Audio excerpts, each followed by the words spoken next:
Good afternoon, everybody, and welcome to today's webinar. My name is Sanjeev Verma. I'm with PreVeil, a provider of end-to-end encrypted email and file sharing systems to protect CUI in compliance with NIST 800-171, CMMC, and ITAR. I am honored to host this webinar with our partners, Coalfire Federal and A-Lign, two of the largest C3PAOs in the nation. And the topic for our webinar today is getting CMMC ready for 2023. But I'd like to start by asking the question, why should one be ready for CMMC right now? So let's dig into this. We wrap up 2022 with the prospect that CMMC is now a mere months away from becoming an interim final rule. The CMMC program has received a tremendous amount of attention from the defense industrial base. Countless thousands of articles have been written and arguably hundreds of webinars delivered. Yet something quite remarkable has occurred. What the DoD has said, many have heard the exact opposite. So the Department of Defense said it's putting the CMMC program in place to put in a mechanism to audit and ensure compliance with existing, and I underscore existing, NIST 800-171 contract requirements to protect controlled and classified information. But many in the defense industrial base heard the opposite, and perhaps understandably. What they heard was that a new program called CMMC is coming, and let's wait till CMMC is in place, and then we'll comply with our current contractual obligations.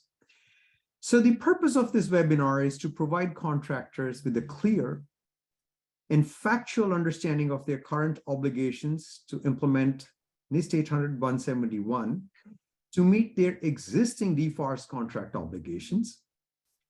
The second is to understand the risks that are assumed by delaying implementation of 800-171 to meet their existing contract.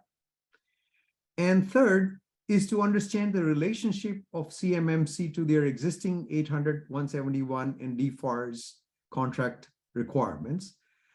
And finally, and most importantly, to address the topic of today's webinars, get guidance from C3PAOs on the steps contractors should be taken to protect their business interests and risks and be ready for CMMC. So let's step back and provide some background on DFARS, NIST 800-171, and CMMC. Around 2017, the Department of Defense established the need to protect CUI as an obvious national security imperative and chose 800-171 as the framework to ensure cybersecurity. They then codified this requirement into contracts as a contractual commitment, and that is called DFAR 7012. Most existing contractors that have existing contracts now have this key clause in their contracts and are required to protect CUI. However, there weren't any adequate mechanisms in place for the Department of Defense to verify that contractors were actually complying with DFAR 7012. So starting late 2019, the DoD began acquiring additional contractual capabilities and tools via DFAR 7019 and 20 to ratchet up enforcement. First, they demanded that every contractor report their 800-171 conformance by computing a score and submitting it to the DoD's SPRS database. They required thorough documentation as evidence of compliance. They acquired additional capabilities to fine, penalize, and cancel contracts for non-compliance. And finally, the DoD said that while they will accept self-assessment for now, they're putting into place a new program called CMMC that will put an end to that. Under CMMC, contractors with CUI will now require a third-party audit of their 800-171 conformance. In short, what the DoD is saying, we expect you to abide by a contract and be compliant with 800-171 now, and we are stepping up enforcement, and CMMC is simply third-party verification of what you're already contractually required to do. While several contractors embarked on their compliance journey, many others drew a conclusion that was the exact opposite. And they said, CMMC is coming in the future, let's wait for it to become real, and then we will implement 800-171. This wasn't intentional, but is nonetheless a fundamental misinterpretation which exposes the contractors to significant contractual, financial, and business risk. So we have two top federal compliance experts from Coalfire Federal and A-Lign who'll systematically help guide contractors on understanding 800-171 DFARS and CMMC compliance, and provide straightforward guidance to contractors on the key steps to take in 2022 to embark on compliance and de-risk their business. Both A-Lign and Coalfire are among the largest compliance auditors and CMMC C3PAOs in the country. Welcome, Stuart Itkin and Tony Bai. So Tony Bai is the federal practice lead at A-Lign. He's a cybersecurity professional with a range of certifications. It's a mouthful: CISSP, CCSP, CSA, and it goes on, but you get the point. Tony is responsible for overseeing 800-based engagements, including FedRAMP and 800-171, and providing cybersecurity advisory and guidance to clients. He has over 27 years of IT experience, with the last 10 specializing in cybersecurity. His background includes providing risk assessments for government agencies, Fortune 500 companies, and small to medium contractors across multiple industries. Mr. Bai brings an impressive blend of knowledge of security controls and the technical aspects of both cybersecurity and IT operations. Welcome, Tony. Stuart Itkin is Vice President of CMMC and FedRAMP Assurance at Coalfire Federal. Stuart Itkin has responsibility and oversight for Coalfire's CMMC advisory services and certified third-party assessment services, and also for its FedRAMP 3PAO assessment services. He is a defense industry veteran, previously served as Vice President of Product Management at ExoStar, Boeing, Lockheed Martin, Raytheon, BAE Systems, and Rolls-Royce joint venture. Stuart is a proud alum of the University of Illinois at Urbana-Champaign. Welcome, Stuart. Thank you, Sanjeev, and thank you for hosting this today. You're very welcome. So the webinar will have 10 questions that I'll be asking, and the questions I will be asking intentionally reflect the thinking of a skeptical SMB contractor, and sometimes I may exaggerate the skepticism, but nonetheless, it is designed to fully flesh out why at all you ought to be interested in being CMMC compliant now. So let's fire away. Question one. For contractors that handle CUI and have DFAR 7012 in their existing contracts, what are they required to do to fulfill their current contract? And how is DFAR 7012 in their current contracts related to upcoming CMMC? Stuart, you want me to take a stab at this first, or would you like to? Why don't you start and then let me jump in? Okay, sounds good. So for contractors that handle CUI and have DFARs in their current contracts, they're expected to do what their contracts state now, which is they should be compliant with the 110 controls in NIST Special Publication 800-171. Now, obviously, you can break those down into the individual objectives per control, which comes out to a total of about 320. With that, they're supposed to self-attest as they are required to, and notify their government clients about their adherence to those controls and what they're employing, and then tracking any deficiencies through a plan management system. That's exactly what they're supposed to be doing. It's what's expected. So that stays in effect until they recompete or bid on a new contract that would happen to have the new CMC requirements once the updates to the DFAR 7012 clause occur. And the 7012 clause, encompasses more requirements simply than just satisfying the NIST 800 171 110 controls. There are also what's referred to as paragraphs C through G that have requirements with respect to incident reporting. There are requirements that are provided for flowing down the DFAR's requirements for protecting CUI to others that a contractor or subcontractor may share, kind of a sub-tier partner with whom they work. And there's also the requirement, which is now beginning to be enforced more strictly, is that the cloud services that are used by any organization, by an OSC, cloud services that are involved in storing, processing, or transmitting CUI also need to be able to document they satisfy the requirements of the FedRAMP moderate baseline, which is a fairly high bar for most organizations. So these have been the requirements, I think, as Sanjeev has said, have been in place really since the 31st of December 2017. And I think as a lot of us has seen, the law isn't the law that is published. The law is the law that gets enforced. And this was a law for all intents and purposes that was depending on individuals to self-check, to self-attest to the extent that they satisfied these requirements. And in fact, because there was a lack of formal enforcement, we saw compliance with those regulations, certainly below that which was required. So, Stuart, DFARS 7012 has these 110 NIST 800-171 controls, and if you're an organization carrying CUI, CMMC will be exactly the same 800-171 controls. What's the difference between what you're already required to meet and CMMC when both of them are exactly the same controls?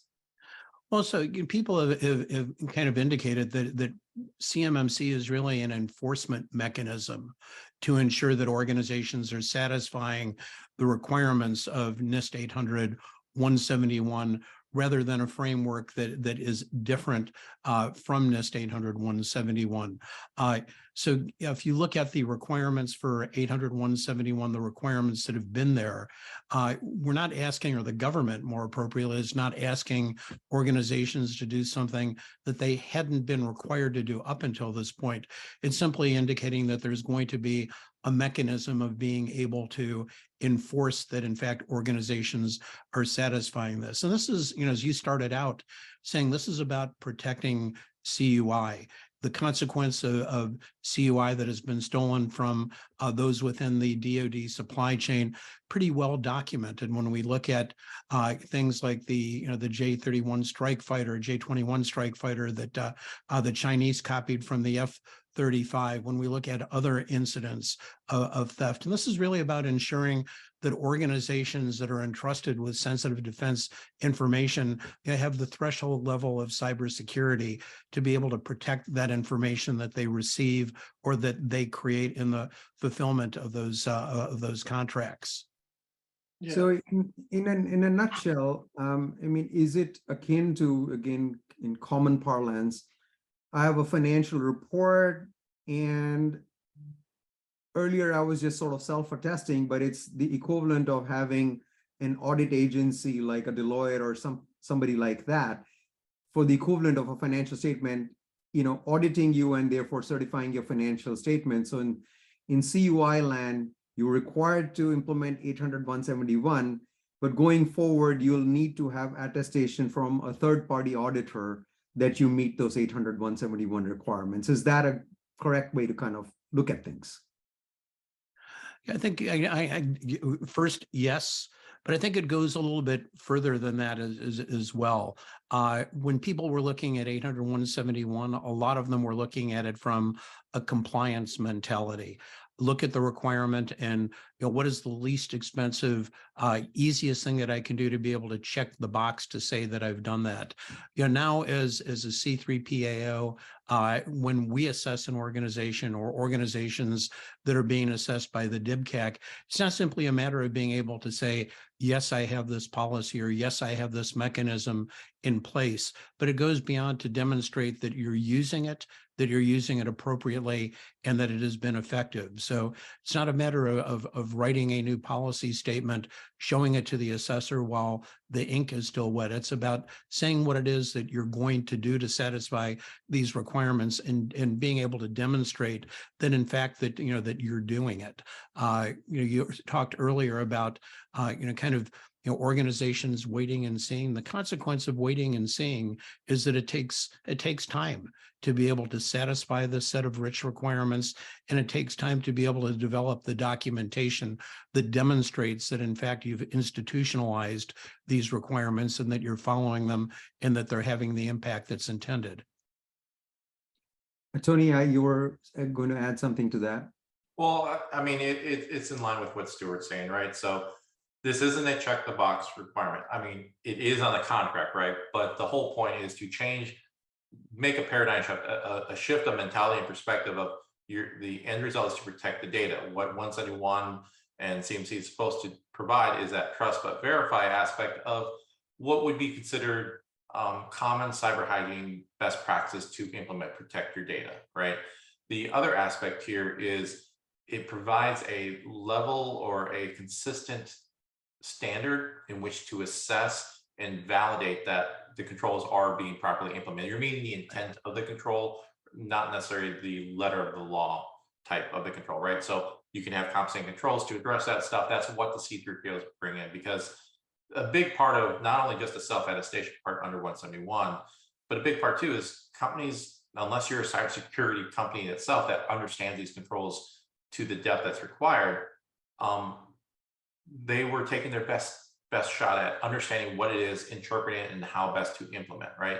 So it wasn't done on malfeasance or greed or anything else. It's just they did their best. It's just when cybersecurity and understanding these controls and how they should be implemented as a whole isn't your expertise, things get mixed, things get overlooked. That's what the 3PAOs come in, is to make sure that when you say that you have a comprehensive cybersecurity program that addresses the needs to protect CUI, you actually are addressing things as the DoD is expecting it to be protected. So let's go to the next, level of detail over here. What are the risks assumed by an organization that says, look, nobody's enforcing it, nothing bad has happened right now so far, so perhaps I'll just wait, let the CMMC thing get ironed out. When it's done, then I'll implement the 800-171, because I don't know very many people that have had anything bad happen to them. What's different now? Why isn't that a wise choice, just to keep kicking the can down a little bit longer? Well, let me just take exception, though, with your comment that nothing bad has happened up to this point. I think that there are a number of organizations that service the Department of Defense that have experienced bad things. The requirement today under the 7019 clause is that an SPRS score needs to have been submitted within 3 years of the award of a contract or the renewal of a contract. And we've had several instances of organizations coming to us and saying, we're expecting to receive a contract award. We did not receive the award because we did not submit a score into SPRS. Can you help us? And again, this, more times than I can mention that this has occurred. Beyond that, if a bad thing is being charged under the False Claims Act and being assessed to fine, then certainly there have been other things that have occurred for organizations that perhaps, that have submitted a score, but have submitted a score that has been fraudulently attested to. So bad things are happening, and beyond that, again, this is a requirement for an organization to be able to receive a contract award or to receive a renewal of an existing contract. Yeah, Tony, you can probably add some more to that, I'm sure. Yeah, so I mean, the other aspect too is there has been guidance that's come out, at least from the DoD, when it's regarding any sort of changes to existing contracts. They're requiring a relook at the SPRS score. So again, if you're saying that your SPRS score is good and you've, pardon the phrase from my military time, you just pencil whipped the records and you just signed off saying we are, and you didn't do any due diligence or due care to it, you're subject to that False Claims Act. I mean, there have been a few things that have been published out there that shows that people are being prosecuted under it. Not trying to scare people into doing it, but you know, when your corporation sign on the dotted line saying, yes, we adhere to this, and you're doing your due care and due diligence, that's what it's expected. They're not only for their new contracts and the recompetes, but again, any sort of contract change or change of terms in existing contracts, they're looking at the SPRS score now. And then it's just going to get more restrictive, or not more restrictive, but it's going to be looked at harder under CMMC, whether it's through their bifurcated process, where it's the self-attestation at the level 2 or the full CMC certification, you know, the level 1's self-attestation for the FARS requirements. Those are being looked at. And as far as I know, I haven't heard any differently, Stuart and Sanjeev, but it's still considered a go, no go for award on the contracts when CMC does go into effect with the DFARS rules updates. Absolutely, and you know, Tony, it's not just the government that is pushing this. The large primes, when you look at, you know, the Northrop Grummans, the GDITs, the, you know, Lockheed Martins, they all have very sophisticated supplier risk management solutions, and they have in the past, they are likely again to be able to push these requirements to their suppliers ahead of any specific date from the government coming out. We saw that happen with the interim rule back, almost 2 years ago. Probably expect to see that happen again. It's a matter of, you know, primes being able to say, we'll choose the sub that we will work with. And while CMMC or an SPRS score may not be a requirement right now, you know, they are going to look and kind of gauge who represents the least risk to them. A CMMC certification or a high SPRS score certainly represents a less risky choice to a large defense contractor. And the other aspect too is, again, people tend to overlook, it's not just the primes, it's the second tier supply chain that have their own chains of supply, because there is that flow down requirement. So at your level under 171, according to DFARS, you are held responsible, I would dare say accountable, to ensure that your own supply chain are meeting requirements if you are sharing that CUI with your own supply chain. Exactly. Ensure that they are in line with the 171 requirements as well, as it pertains to the data that's being shared with them, right? Again, that's the same thing all down the line. Every layer is responsible for the layer below them. And people cannot forget that. And that does tend to be overlooked, or is a secondary importance, because everyone's trying to handle what's in front of them. But don't forget the long game, or the strategic vision here. It's supposed to secure the CUI data throughout the entire supply chain from top to bottom. Yep. Well, thank you for clarifying that. I think, I mean, we all understand that, you know, to the extent that people didn't fully understand these regulations is the reason why there was delay. And once, you know, they follow what you're offering as very sage advice, they will start commencing and putting programs in place. So let's move to the next important step. So, okay, I understand now that I'm already required to do so. I understand flow down requirements. I understand the risk. What are the important steps contractors should put in place to put the foundations of a program by the end of this year to de-risk their business and establish a solid level of compliance with DFARS and upcoming CMMC? Well, I would say the first thing is be compliant with the 170 controls that most existing contracts require you to be adhering to, right? So, the best way is just conduct that internal review and assessment of where that CUI resides within your own systems, right? So whether you have a very small subnetwork that's where the CUI resides, you've provided the physical and logical safeguards to ensure that that's the only place it is, and then you can scope down your controls to implement it for that specific environment. Or you adopt a commercial platform, like PreVeil and other capabilities that have already met these things, and that helps ease your use and implementation of those CUI controls. That is the first and foremost, the best thing you do is understand where your CUI data is and scope it down within your systems as best you can to a very limited area or boundary to help simplify managing those controls and implementation of those controls. I absolutely agree. I mean, we see that in so many cases, in questions that come up with advisory clients. What is their CUI, and understanding what it is, what CUI you have, and what you need to do to be able to protect that is kind of the first step. Among the other steps we see is important for organizations once they that they believe they have gone through the process of satisfying those requirements is to do a gap assessment. It's kind of a precursor to be doing or computing your basic assessment score, but it's a matter of evaluating yourself relative to the 320 requirements, not the 110 controls that exist within CMMC or NIST 800-171, and then being able to to understand what needs to be done to remediate any of those items that are scored anything other than met, so that you can again ensure that you've satisfied all of those requirements and are prepared for a CMMC assessment. But back to the question Sanjeev asked, what should you be doing now? If you've not started at this point, well, the best thing you can do is find a time machine, probably go back a year and get started, because this is a process that really is a journey. It's not something that that you're going to do in a week or a month or 2 months. It's something that takes an average organization sometimes as long as a year to be able to ensure they've gone through the process of understanding and putting in place all of the things that need to be done to satisfy these requirements. And it's not just technical.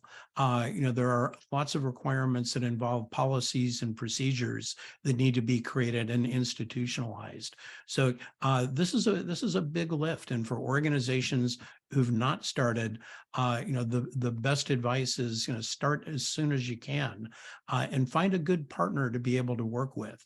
The requirements are exacting.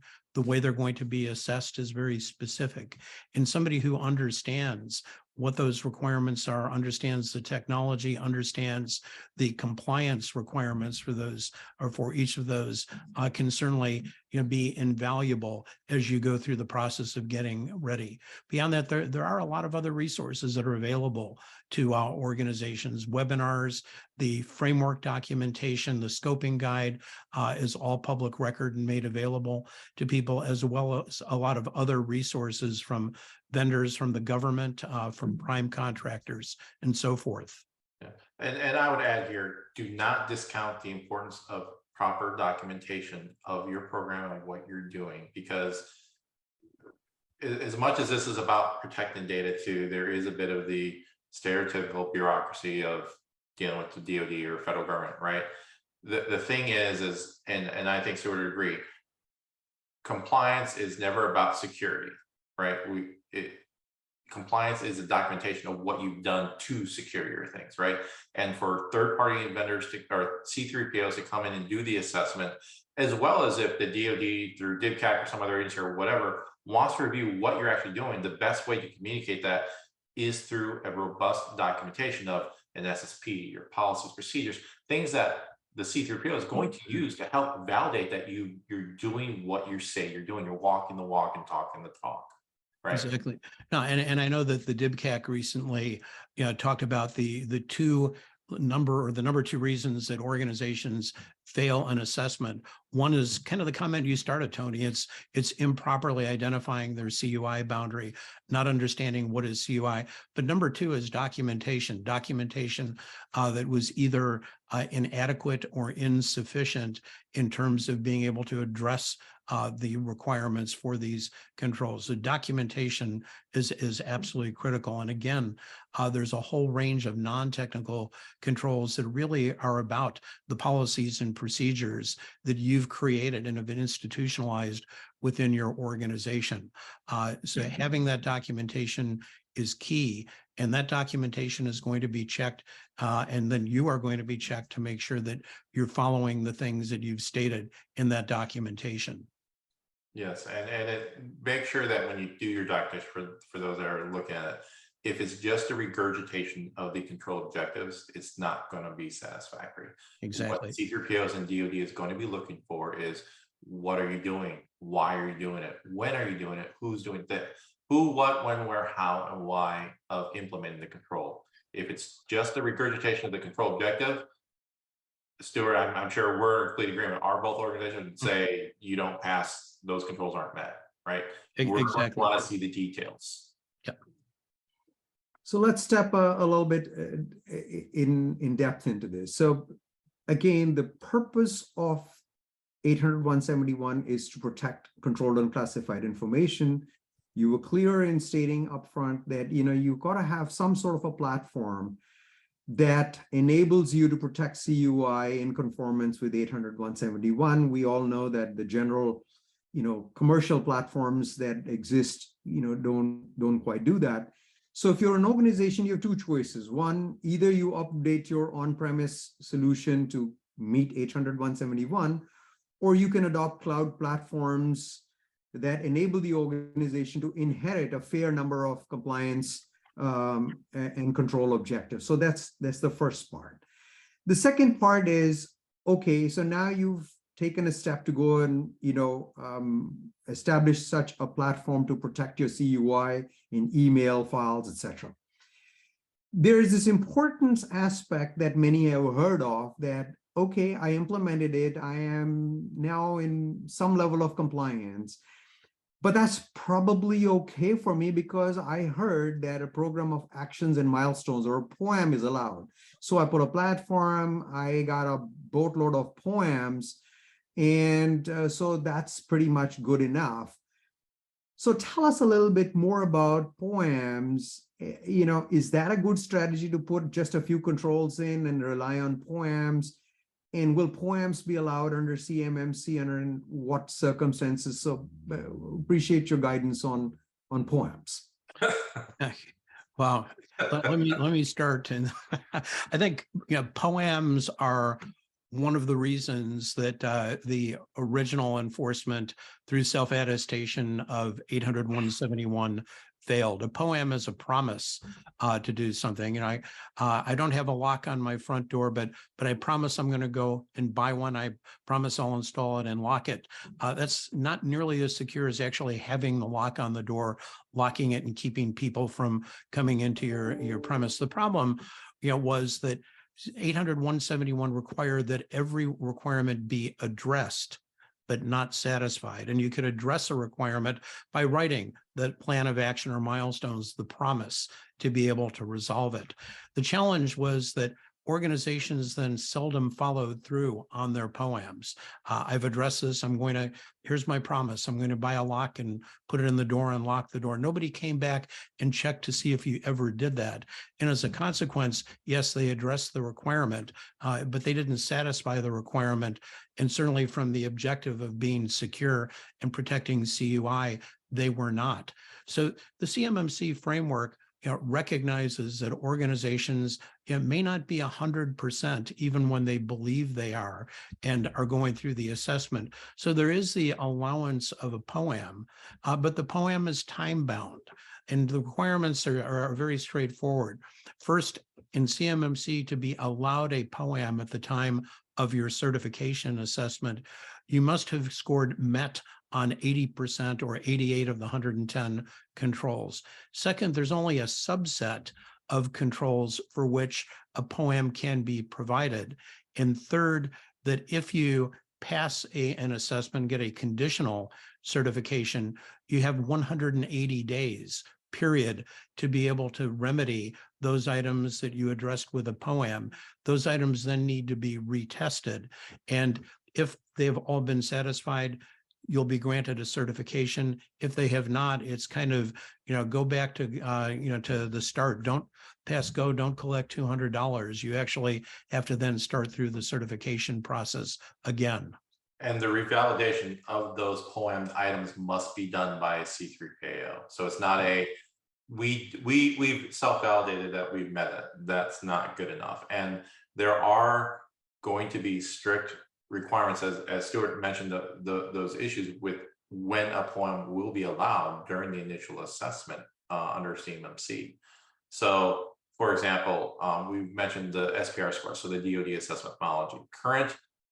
The current methodology right now, Stuart, correct me if I'm wrong, is if any of those 5-point deductible controls are the ones that are not met, you can't POAM. Those cannot be POAMed. It's just as kind of Stuart said, start over, do not pass go, do not collect $200. You have to fix that, or any number of those things. So there is questions from the C3PAO side in the industry that we are asking for greater clarification on which are those controls that it would be showstopper saying, go ahead and start over, you're not going to get these POAM, because there's some different interpretations, and that's what we're asking, what's being worked out with DoD and Cyber AV now. But right now is, again, 80%.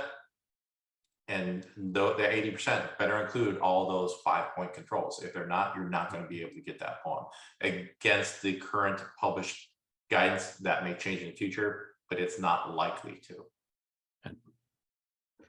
So let's again assume that your guidance has been followed, and a platform, a cloud platform or an on-premise platform has been put in place to protect CUI. We provide one which addresses about 102 of the 110 controls.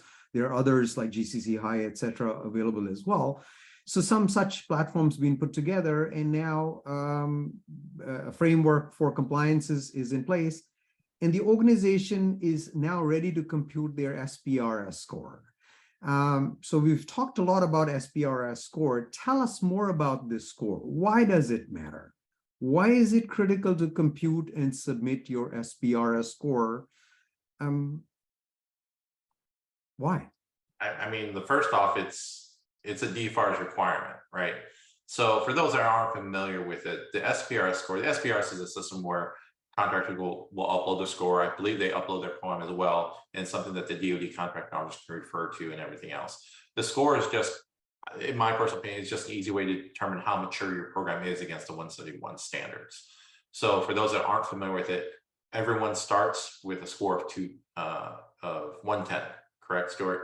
Correct. And what happens there is when you don't meet a specific control within the 171 framework, they've assigned a point value to that control, whether it's 1 point, 3 points, or 5 points.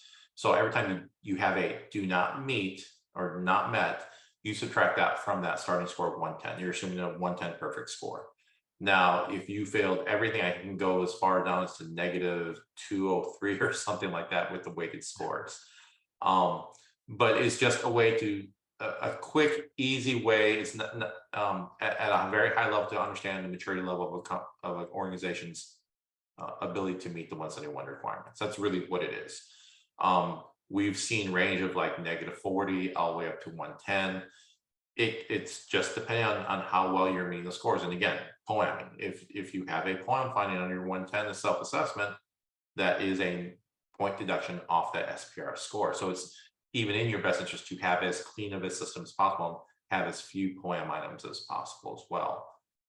Some of those more 5-point controls, if they're partially met, you don't take away the full 5 points, type things like that. But again, that's how the scoring methodology works. And it's really, again, it's a overarching trending guide for the DoD to use as they look at how mature a company is on their 110 compliance.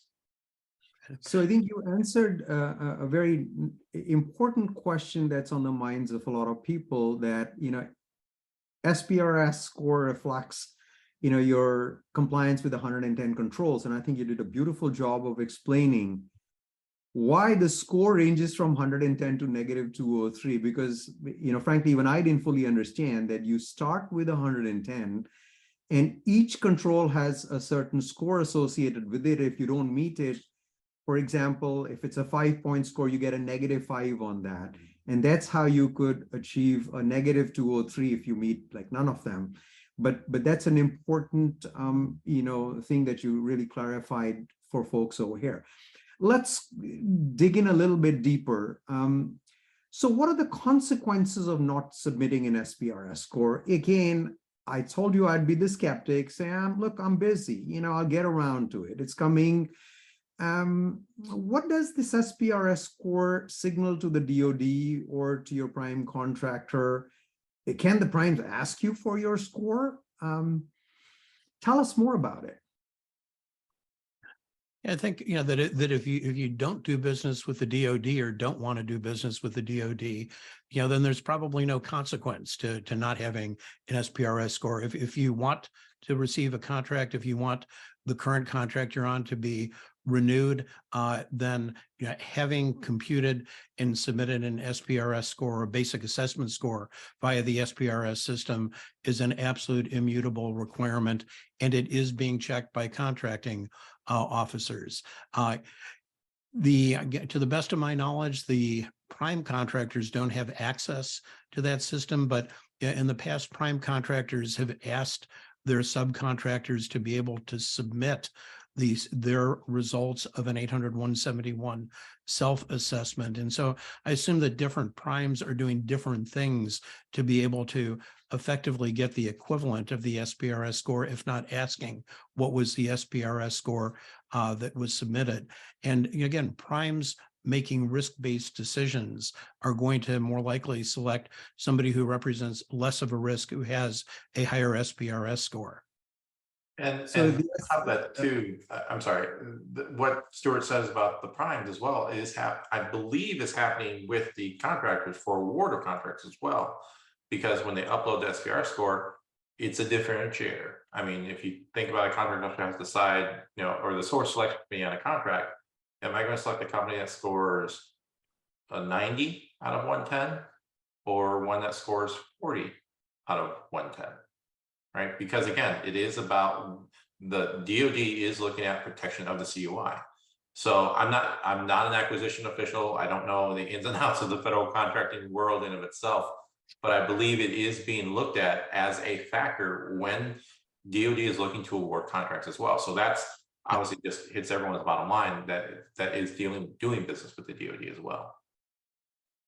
So again, for a simpleton like me, the SPRS score is now a mechanism that's sort of like the SAT score. You have a mechanism that, you have to have an SAT score, and then your SAT score can be compared against others if you want to gain admission. And so therefore, the SPRS score is a single metric reflecting cybersecurity and can be compared one against the other. So let's move on to the next question. Okay, so I calculated the SPRS score and submitted it.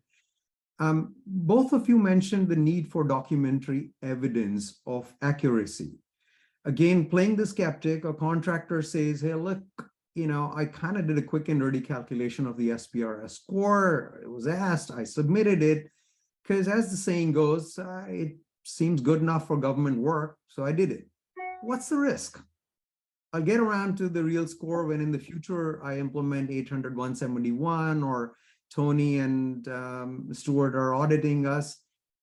Tell us more about what's the need for documentation and the risk of just doing a quick and dirty right now.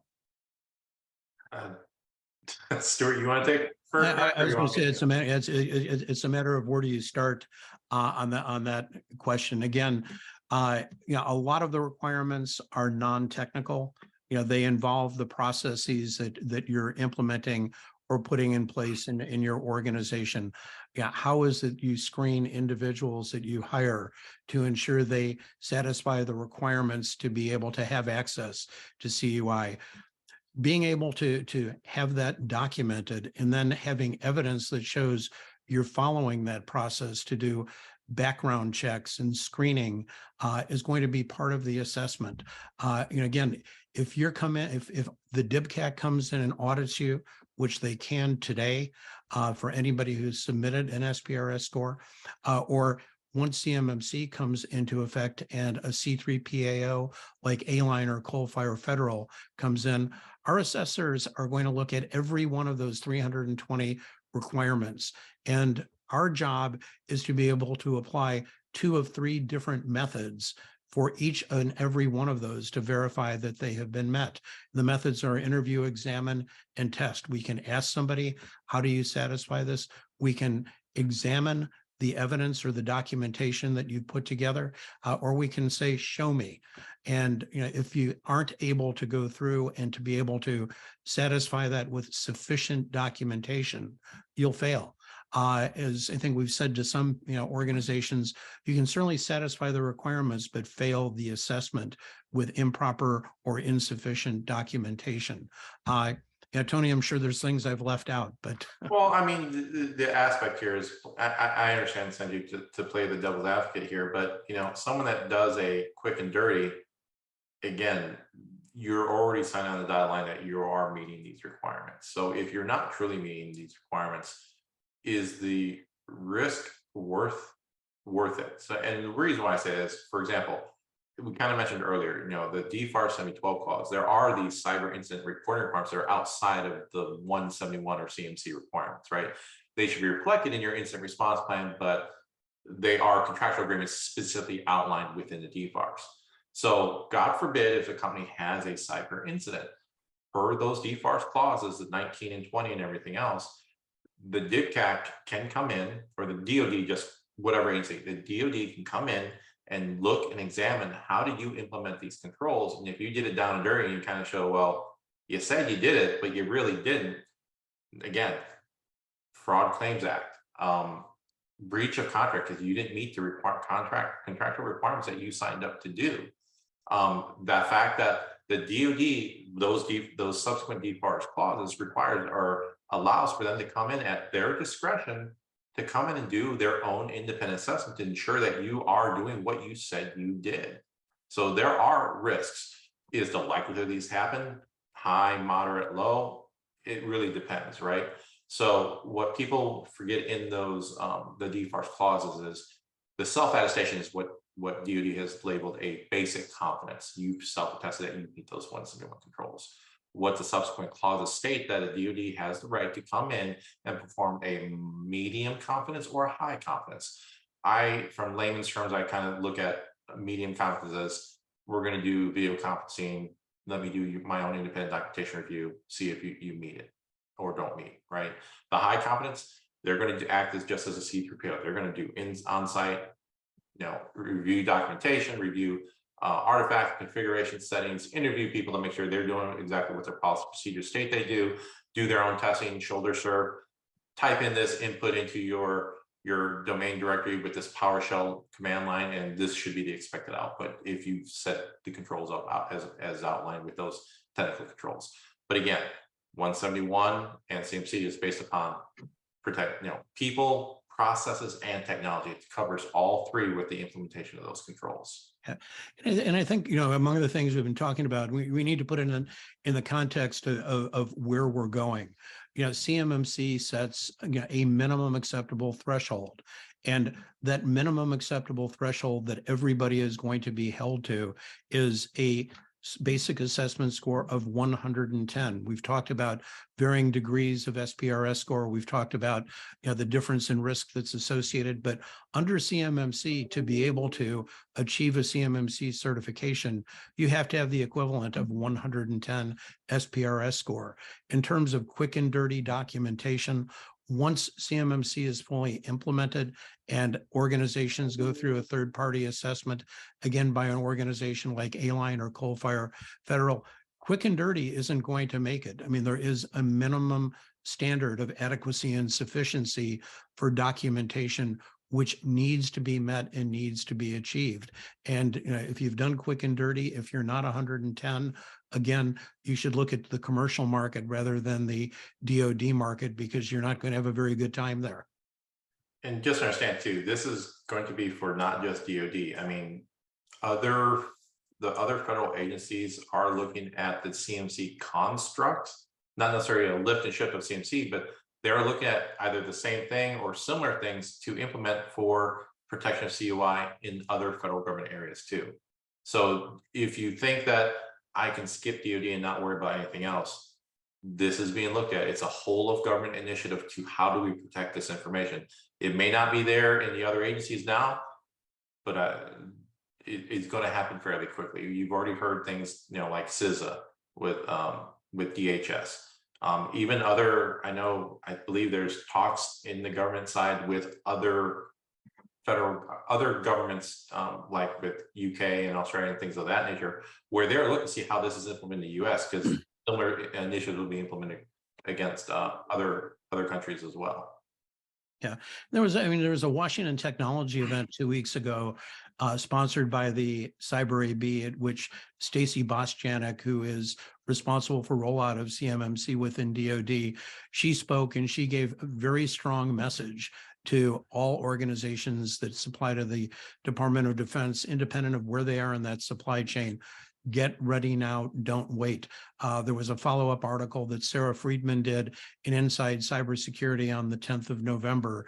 And again, Stacy reiterated those messages. And if there's anything people should take away, is that this is coming. We've talked about the future is almost here with respect to CMMC. Well, I think, Stacy spoke at a PreVeil webinar and had the exact same message that, you are attesting to the fact that you're compliant. CMMC is just us having that attestation be verified by a third-party audit. Yeah. And Tony, I think you made a very clean point again, back to what Stacy was saying, that, should you not do any of these steps that both of you have been articulating, and you have a DFAR 7012 clause in there, you're in basically breach of your contractual obligations.